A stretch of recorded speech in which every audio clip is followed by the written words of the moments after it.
안녕하세요. 크립토 노마드입니다. 시장 안팎을 둘러싼 상황이 참 오묘하게 진행되고 있는 모습입니다.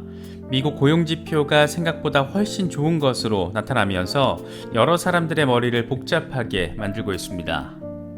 이번에 발표된 미국의 고용지표는 여전히 노동시장이 상당히 강력하다는 점을 확인시켰습니다. 미국 연준이 경기 침체 우려를 불식시키면서 그 근거로 활용하고 있는 게 견고한 노동시장 상황인데, 이번에 예상치를 훨씬 뛰어넘는 수준으로 나타나면서 노동시장은 팬데믹 이전 상황으로 거의 완전하게 극복된 모습을 보여줬습니다. 실업률 역시 팬데믹 이전 최저치인 3.5%로 떨어졌습니다. 과연 이런 상황이 얼마나 지속될지, 이걸 어떻게 바라봐야 할지는 해석이 물론 분분한데, 일단 시장에서는 연준이 9월에 0.75%포인트 자이언트 스텝 금리 인상을 추가로 단행할 수 있다는 점에 좀 더 무게를 싣고 있는 모습입니다. 고강도 긴축에 대한 우려가 조금 더 커지긴 했지만 그래도 시장은 대체로 차분하게 반응한 모습입니다. 뉴욕 증시는 3대 지수가 혼조세를 보이면서 마감을 했고, 비트코인 역시 23,000달러 위를 지켜주면서 금리 리스크 확대 가능성 자체를 놓고는 크게 흔들리지는 않는 모습을 보여주고 있습니다. 이 정도면 나름 선방하고 있는 게 아닌가 그런 생각이 들기도 합니다. 이제 8월 한 달을 통틀어서 가장 중요한 지표에 대한 발표가 하나 남아있는데, 8월 10일로 예정된 미국 소비자 물가지수 상황입니다.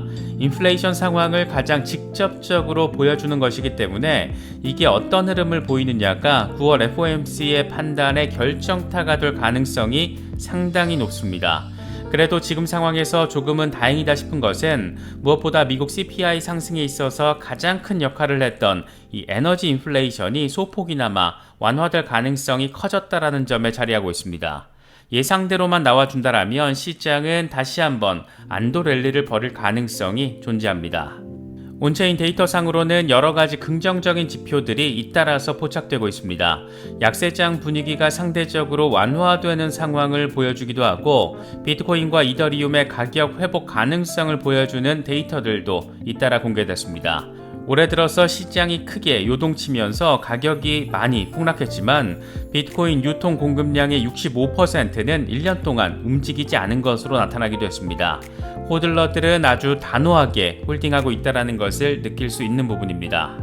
금리 리스크가 다시금 전면에 등장하면서 이런 분위기가 그대로 강화되는 상황으로 이어질지, 아니면 단방에 불식시키는 상황으로 반전이 될지, 이건 미국의 인플레이션 상황에 대해서 좀 더 명확한 데이터가 나올 때까지 이런 모호한 흐름 속에서 진행될 가능성도 존재합니다. 시장을 지켜보는 입장에서는 다소 답답하게 느껴질 수도 있지만 이게 또 기회의 타이밍이 될 수도 있다는 점 생각해 보시면서 여러 소식들 잘 참고하실 수 있으면 좋겠습니다.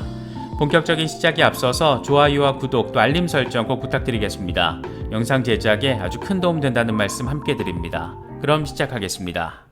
먼저 비트코인 상황입니다. 그래도 비트코인은 나름의 선방을 보여주고 있습니다. 일단 23,000달러 위에서 지지를 받으려고 애쓰는 상황을 확인할 수가 있고, 23,500달러 부근의 저항 구간만 잘 뚫어주면 의미 있는 추가 반등을 기대해 볼 수도 있는 그런 상황입니다.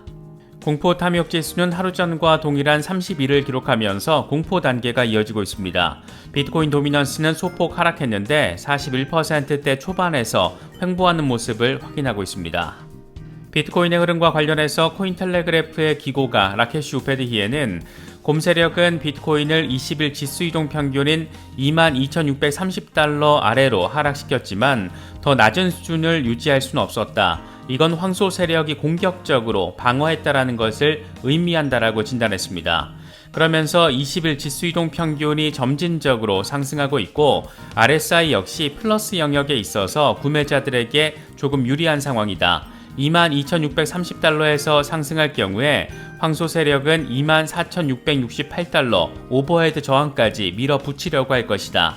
여기서 모멘텀을 더 얻게 된다면 28,000달러를 지나서 32,000달러까지 상승할 수 있기 때문에 주시해야 하는 중요한 구간이다. 이런 움직임은 비트코인이 바닥을 쳤다는 것을 시사할 수 있다. 반면 22,630달러 아래로 떨어질 경우에는 비트코인은 50일 단순이동 평균이 자리한 21,388달러까지도 후퇴할 수 있다라고 전망했습니다. 암호화폐 분석가 저스틴 베넷의 경우에는 23,450달러를 1차적인 저항 라인으로 제시했습니다. 비트코인은 현재 23,000달러 지지 테스트를 진행하고 있는데 이 같은 흐름은 다음 주 인플레이션 데이터가 나올 때까지 이어질 수 있다, 이렇게 전망을 했습니다. 이번에 자본시장 전반에 다소 모호하고 또 오묘한 분위기를 불어넣은 것은 미국의 고용 상태가 아주 견고한 게 재확인됐기 때문입니다. 이번에 발표된 7월 미국의 비농업 부문 일자리 수는 52만 8천 개 증가한 것으로 나타났는데 이건 전월의 37만 2천 개는 물론 시장 전망치인 25만 개를 훌쩍 뛰어넘는 수치입니다. 예상치 자체를 아주 크게 웃돌면서 견고한 노동시장의 상황이 다시금 확인이 된 겁니다. 실업률 역시 팬데믹 이전 최저치인 3.5%로 떨어졌는데 이런 데이터만 놓고 보면 미국의 노동시장은 코로나 이전 상황으로 완전하게 극복된 것으로도 바라볼 수가 있습니다. 특히 이런 상황이 좀 더 의미 부여를 하는 것은 2008년 글로벌 금융위기 때와 확연히 비교가 되기 때문인데 금융위기 때는 이전의 고용 수준을 회복하는데 대략 10년이라는 시간이 걸렸습니다. 견고한 노동시장 상황은 미국 연준이 지금까지 고강도 긴축을 단행하는 데 있어서 핵심적인 근거로 작용해 왔습니다. 이런 상황 자체는 연준의 추가적인 긴축에 있어서 명분을 제시해 주는 것으로도 바라볼 수가 있는데 그래서 상황에 따라서는 9월 FOMC 회의에서 0.75%포인트 금리 인상을 단행할 수도 있다, 이런 전망이 벌써부터 힘을 얻고 있습니다. 이 같은 분위기는 CME 페드워치 금리 선물 시장 상황에 고스란히 반영되어 있는데 9월 0.75%포인트 인상 가능성은 하루 전까지만 해도 34% 수준에 불과했지만 고용지표 발표 이후에 70%를 넘겨버렸습니다. 반면 0.5%포인트 인상 가능성은 기존의 66%에서 하루 사이에 30% 수준으로 쪼그라들었습니다. 물론 이건 지금의 상황, 그러니까 7월 미국의 인플레이션 데이터가 공개되기 전의 상황이기 때문에 노동시장에 견고하기 때문에 연준이 추가적인 고강도 금리 인상을 단행할 것이다, 이렇게 예단하기는 어렵습니다. 만약 8월 10일에 발표되는 미국 소비자 물가 지수 상황이 예상대로 또는 예상보다 더 완화된 것으로 확인된다면 연준 입장에서는 굳이 큰 리스크를 가져가면서 고강도 금리 인상을 단행할 필요가 없기 때문입니다. 지금 그래도 조금 희망을 걸어볼 만한 지점은 7월 한 달 동안 유가 하락세가 지속적으로 확인됐기 때문에 그동안 미국 인플레이션에서 큰 비중을 차지했던 에너지 인플레이션이 조금은 완화될 것이다, 이런 기대감이 현재 깔려있는 상황입니다. 그래서 지금 보여주고 있는 폭등도 폭락도 없는 다소 애매모호한 흐름은 8월 10일 이전까지 이어질 가능성이 존재합니다. 만약 예상보다 인플레이션이 더 높아진 것으로 나온다라면 당연히 시장은 하락세를 확인할 것이고 그게 아니라 예상처럼 인플레이션이 완화된 상황이 확인된다라면 시장은 안도 랠리를 하면서 나름 미드텀 랠리의 출발을 제대로 알릴 수도 있습니다. 미국 백악관이 원하는 방향성은 당연히 후자입니다. 그래서 바이든 대통령은 고용지표 발표 이후에 거의 자뻑 수준의 멘트를 아주 적극적으로 날려주고 있습니다. 바이든 대통령은 취임 뒤에 제조업 일자리 수가 51만 3천 개 증가했다. 이건 30년 최대치다. 미국은 회복되고 있다. 인플레이션 감소 법안이 통과되면 더 많은 투자가 이루어질 것이고 그렇게 우리는 빠르게 회복될 것이다. 이런 멘트를 아주 적극적으로 날려주고 있습니다. 지금 바이든 대통령이 기대하는 것은 인플레이션 감소 법안 통과를 통해서 앞으로 10년 동안 3,690억 달러가 풀리게 되고 그러니까 인플레이션 걱정 붙들어 매고 중간선거 잘 부탁한다. 이런 얘기를 지금 하고 싶어 하는 것으로 바라볼 수 있습니다.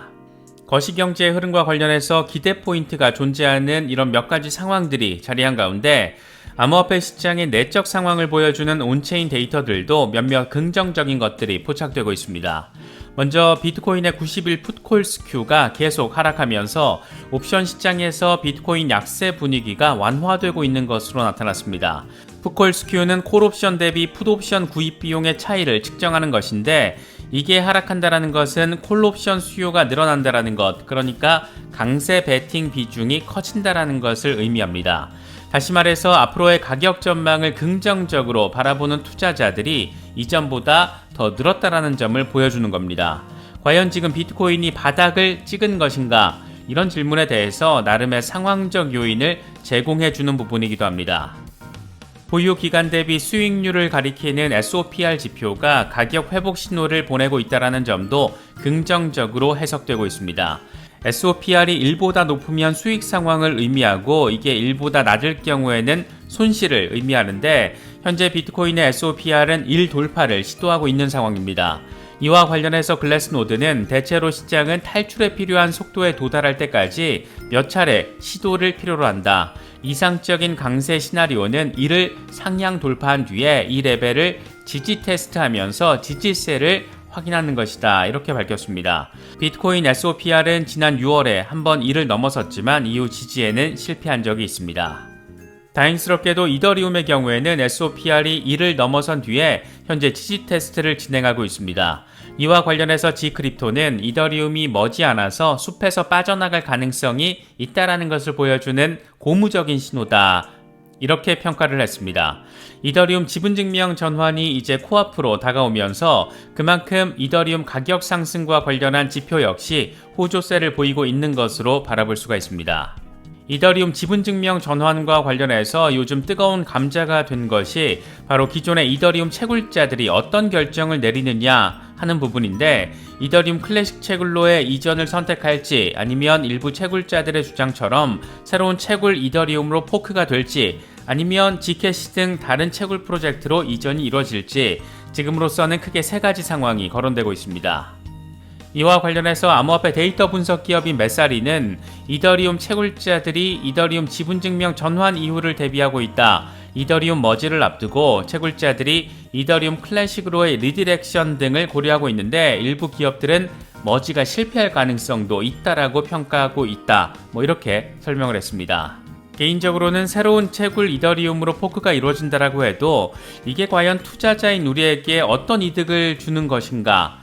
생태계 자체가 없는데 이걸 어떻게 바라볼 것인가? 이게 블록체인의 발전에 있어서 어떤 의미가 있는 것인가? 과연 스테이블 코인 기업들이 새로운 하드포크 이 채굴 이더리움에 대해서 지원을 할 것인가? 이런 질문들에 대해서 대체로 저는 회의적으로 바라보고 있습니다. 반면 이더리움 클래식의 경우에는 비트메인의 계열사이자 이 최대 규모 마이닝 풀인 엔트풀이 $10,000,000를 투자해서 생태계 확장을 이뤄내겠다 이런 계획을 공개했기 때문에 결국 이더리움 클래식으로의 이전이 가장 현실적이면서 동시에 블록체인의 발전 측면에 있어서도 가장 유의미하지 않을까 그렇게 바라보고 있습니다.